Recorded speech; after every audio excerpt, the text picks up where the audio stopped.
최근 국제유가가 빠르게 상승하면서 한국에서도 기름값에 대한 걱정이 커지고 있습니다. 주유소 가격이 오르기 시작하면 사람들이 가장 먼저 체감하는 것은 바로 생활비 부담입니다.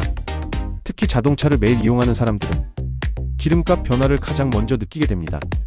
출퇴근을 하는 직장인, 물류 차량을 운전하는 기사들, 그리고 자영업자들까지 많은 사람들이 기름값 변화에 직접적인 영향을 받습니다.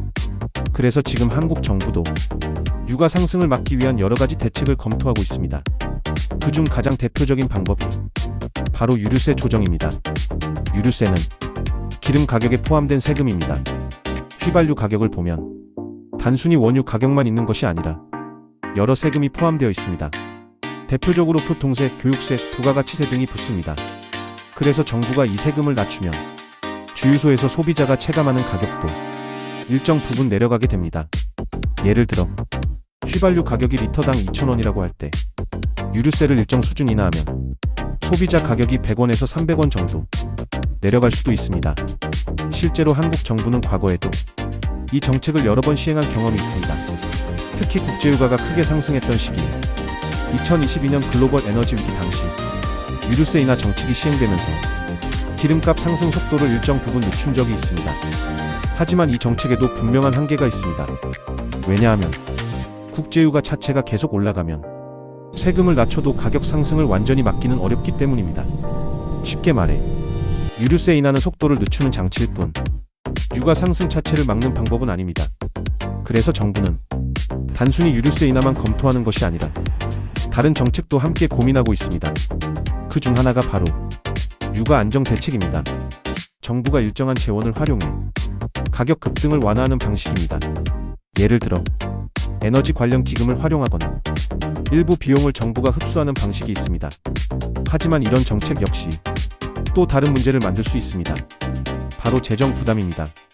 정부가 가격 상승을 막기 위해 재정을 계속 투입하게 되면 국가 재정에 부담이 생길 수 있습니다.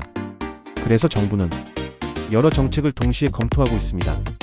유류세 조정, 에너지 지원 정책, 물가 안정 대책, 이 모든 정책이 함께 움직여야 효과가 나타날 수 있습니다. 특히 정부가 가장 우려하는 것은 유가 상승이 물가 상승으로 이어지는 상황입니다. 기름값이 오르면 물류 비용이 올라갑니다. 그리고 물류 비용이 올라가면 결국 소비자가 사는 상품 가격도 올라가게 됩니다. 예를 들어 마트에서 파는 식료품 가격, 택배 비용, 배달비, 항공료, 이 모든 것이 에너지 가격과 연결되어 있습니다. 그래서 경제 전문가들은 유가 상승이 시작되면 그 다음 단계로 물가 상승 압력이 나타난다고 말합니다. 특히 에너지 가격 상승은 경제 전체에 파급 효과가 크기 때문에 정부도 매우 신중하게 대응하고 있습니다. 현재 상황을 더 복잡하게 만드는 것은 국제 정세입니다. 중동 지역 긴장이 높아지면서 석유 공급에 대한 불안감도 커지고 있습니다. 특히 세계 석유 운송의 핵심 통로인 호르무즈 해협이 만약 봉쇄되거나 긴장이 높아지면 국제유가는 더 크게 상승할 수 있습니다. 이런 상황이 발생하면 한국처럼 에너지 수입 의존도가 높은 나라들은 더 큰 영향을 받게 됩니다.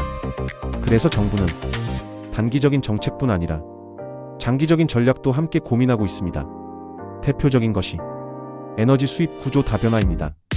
특정 지역에 의존하지 않고 여러 국가에서 에너지를 확보하는 전략입니다. 또 하나 중요한 것은 재생에너지 확대입니다. 태양광, 풍력, 수소에너지 같은 대체 에너지 비중을 늘려 석유 의존도를 줄이려는 노력도 계속되고 있습니다. 하지만 이런 변화는 단기간에 이루어지기 어렵습니다. 그래서 당분간은 국제유가 변동이 한국 경제에도 계속 영향을 줄 가능성이 큽니다. 중요한 것은 유가 상승이 단순히 에너지 문제가 아니라 경제 전체와 연결되어 있다는 점입니다. 그래서 정부 정책도 단순히 기름값만 보는 것이 아니라 물가와 경제 전반을 함께 고려하게 됩니다. 지금 상황은 쉽게 해결될 수 있는 문제는 아닙니다. 하지만 과거에도 한국은 여러 번 유가 상승을 경험했고 그때마다 대응해 왔습니다. 앞으로 중요한 것은 단기적인 가격 안정 정책과 함께 에너지 의존도를 줄이는 장기 전략입니다. 그리고 지금 우리가 보고 있는 이 상황은 세계 경제 구조가 어떻게 움직이는지를 보여주는 하나의 중요한 사례일지도 모릅니다. 앞으로 국제유가가 어떻게 움직일지, 그리고 한국 정부의 정책이 어떤 효과를 낼지 계속 지켜볼 필요가 있습니다. 지금까지 기름값 상승과 한국 정부가 준비 중인 대응 정책을 살펴봤습니다. 이 채널에서는 앞으로도 세계 경제와 국제 정세 그리고 우리가 알아야 할 중요한 뉴스들을 쉽고 정확하게 정리해서 전해드리겠습니다. 도움이 되셨다면 구독과 좋아요 그리고 알림 설정도 부탁드립니다. 다음 영상에서 더 흥미로운 이야기로 찾아뵙겠습니다. 감사합니다. 세상을 이해하는 가장 쉬운 뉴스 채널 이슈이숑. 이 채널에서는 세상을 이해하는 가장 쉬운 뉴스와 경제 이야기를 전해드립니다. 구독과 좋아요로 함께 해주세요.